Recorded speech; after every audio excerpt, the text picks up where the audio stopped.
Hey, church family. I just wanted to take this opportunity to provide you with another word of encouragement as we continue to pray for the end of this pandemic.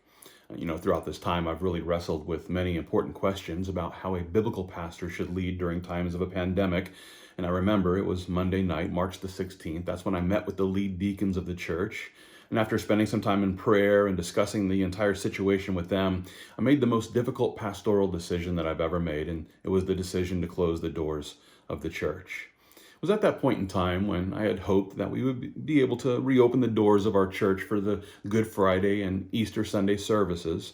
Unfortunately, we still find ourselves being encouraged to shelter in place throughout the rest of April. And what this means then is that our Good Friday service and our Easter Sunday services, they're going to be streamed live online. But now this presents me with yet another difficult decision, especially regarding our Good Friday communion service. And the question that I'm asking is this: should I encourage Christians to take communion apart from their Christian community? Or should we wait to celebrate communion after we receive the green light to gather together once again? Now, the reason for why I'm asking this question, it's based on the instructions that we find in the epistles, and we certainly find Paul even challenging the Christians in Corinth about the improper way that they were taking communion. It's actually in 1 Corinthians chapter 11, that's where Paul declares, "When you come together in one place, it is not to eat the Lord's Supper. For in eating, each one takes his own supper ahead of others, and one is hungry and another is drunk. What? Do you not have houses to eat and drink in? Or do you despise the church of God and shame those who have nothing?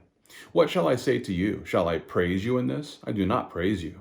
For I received from the Lord that which I also delivered to you, that the Lord Jesus, on the same night in which he was betrayed, took bread, and when he had given thanks, he broke it and said, 'Take, eat. This is my body, which is broken for you. Do this in remembrance of me.'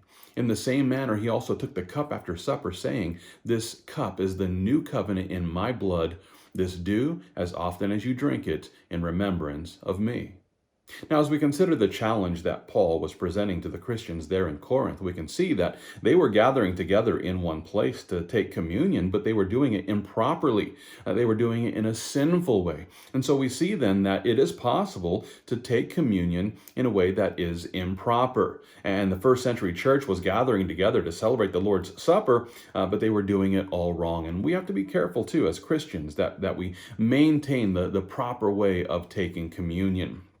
Now, this is not to suggest that it would be a sinful thing for a family to celebrate the Lord's Supper in the privacy of their own home. And if that's something that you would like to do with your own family, I encourage you to do it. But it's also important for us to remember that our communion is not only with the Lord, but it's with one another. Remember, the Lord Jesus broke bread and distributed the bread to his disciples. They were together.